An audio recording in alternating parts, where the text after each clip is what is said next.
المفخم من قول الواصف لرسول الله صلى الله عليه وسلم: كان فخما مفخما يتلألأ وجهه تلألؤ القمر ليلة البدر.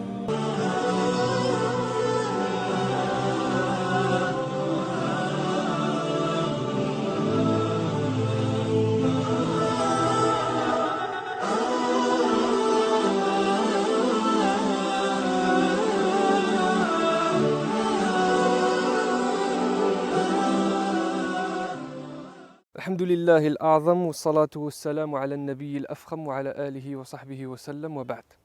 كاين واحد السؤال لو كان نطرحها لك غادي يبان لك سؤال عادي، اللي هو: هل كان النبي صلى الله عليه وسلم بشرا؟ ممكن يجيك بلي هذا سؤال عادي، لكن في حقيقة الأمر الأقوام من اللي قبلنا لما ما عرفوش الإجابة الحقيقية والحق في هذا السؤال دخلوا في حيط فضلوا وأضلوا. أقوام من اللي قبل النصارى واليهود اعتقدوا الألوهية في أنبيائهم.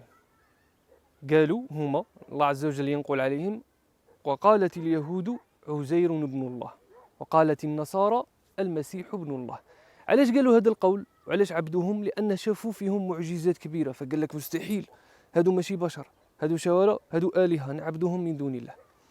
النبي صلى الله عليه وسلم كان عارف خطورة هذا الأمر، وكان يبالغ في التواضع حتى يهضم حقه، غير باش ما تدخلش هذه الشبهة على هذه الأمة ويعتقدوا في ذاته الشريفة الألوهية ويعبدوه من دون الله. الصحابة راحوا عند النصارى فشافوا الناس تسجد لمن للأساقفة والبطارقة، فقال لك رسول الله أعظم من هذا الناس، نحن أحق بالسجود له. فجاءوا عند النبي صلى الله عليه وسلم وعلى رأسهم معاذ، قالوا له: يا رسول الله نريد أن نسجد لك، أنت أحق بأن نسجد لك من أساقفة النصارى. فنهاهم النبي صلى الله عليه وسلم عن ذلك. وزيد كان لما يشوف أي شبهة صغيرة يقف أمامها. قال لهم؟ قال للصحابة، قال لهم: لا تطروني كما أطرت النصارى المسيح ابن مريم، إنما أنا عبد الله فقولوا عبد الله ورسوله. وقال: لعن الله اليهود والنصارى اتخذوا قبور أنبيائهم مساجد. ومعروف أنه لكل فعل ردة فعل.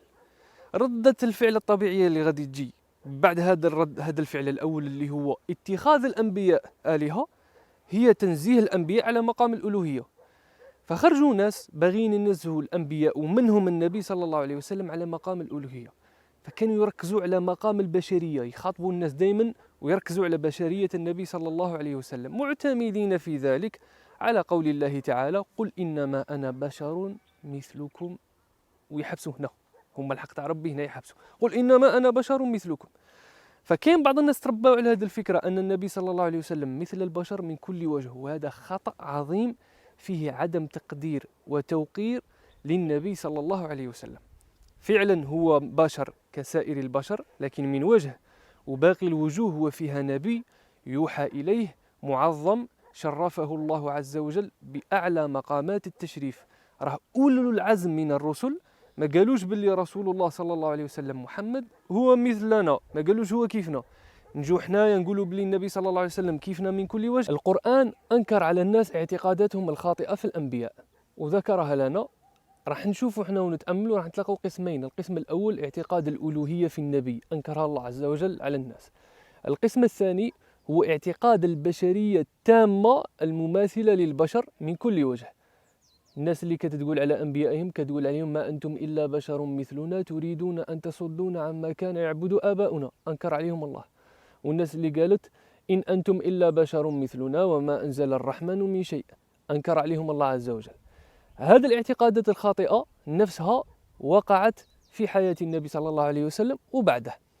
فكاين أقوام اعتقدوا الألوهية في النبي صلى الله عليه وسلم، أنكر عليهم الله عز وجل ورسوله، وأقوام اعتقدت البشرية المماثلة المطابقة باستهزاء وسخرية، هذو كذلك أنكر عليهم الله عز وجل. في كانوا يقولوا: وقالوا ما لهذا الرسول يأكل الطعام ويمشي في الأسواق، أنكر عليهم الله عز وجل، لأنهم اعتقدوا الندية والمماثلة للنبي صلى الله عليه وسلم. وهي بصراحة ما غاديش نتلاقى واحد من المسلمين يصرح ويقول لك باللي أنا مثل النبي صلى الله عليه وسلم من كل وجه. هذه ما كاش اللي راح يقولها بلسان مقاله، لكن بلسان الحال الكثير منهم يقولونها. كاين منهم اللي خايف من الوقوع في الشرك، هو خايف مسكين لا يشرك ويجعل النبي صلى الله عليه وسلم إله، فيبالغ في التنزيه فيقع في عدم تعظيم النبي صلى الله عليه وسلم. وكاين اللي هو ما يعرفش قدر النبي صلى الله عليه وسلم، ما تعرفش على قدره ولم يعرفه حق المعرفة، فبالتالي الإنسان اللي غادي ما يعرفش حاجة غادي يكون عدو لها، أو بالأحرى ما غاديش يعطيها حقها. هذا القسم الثاني. الآن واحد يطرح سؤال يقول لك يا سيدي علاش الله عز وجل قال على النبي صلى الله عليه وسلم قل إنما أنا بشر مثلكم؟ شو الفايدة من هذه الآية؟ الفايدة من هذه الآية هي أنها جاءت تنفي عن النبي صلى الله عليه وسلم الألوهية، ولهذا لو كان تكمل الآية وتفهم سياقها تخرج بهذا المعنى: قل إنما أنا بشر مثلكم يوحى إلي أنما إلهكم إله واحد. فالنبي صلى الله عليه وسلم بين للناس باللي أنا بشر كباقي البشر، مهمتي أن أنذر الناس وأعلمهم وأبلغهم دينهم أن الله واحد لا شريك له. أفضل مثال وأفضل نموذج يقدر يفهمنا عظمة النبي صلى الله عليه وسلم وقدره شكون؟ هم الصحابة. علاش؟ لأن خالطوه وعاشوا معاه وكانوا يشوفوا الوحي ينزل على النبي صلى الله عليه وسلم، وكانوا يشوفوا عظمة النبي وكانوا يشوفوا المعجزات تقع أمام أعينهم، فهما اللي غادي يعطونا طريقة التعامل وطريقة تعظيم وتقدير هذا النبي صلى الله عليه وسلم.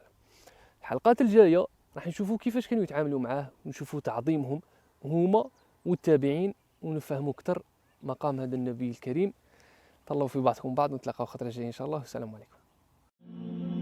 لو كنت أبصرته حيا لقلت له لا تمشي إلا على خدي لك القدم.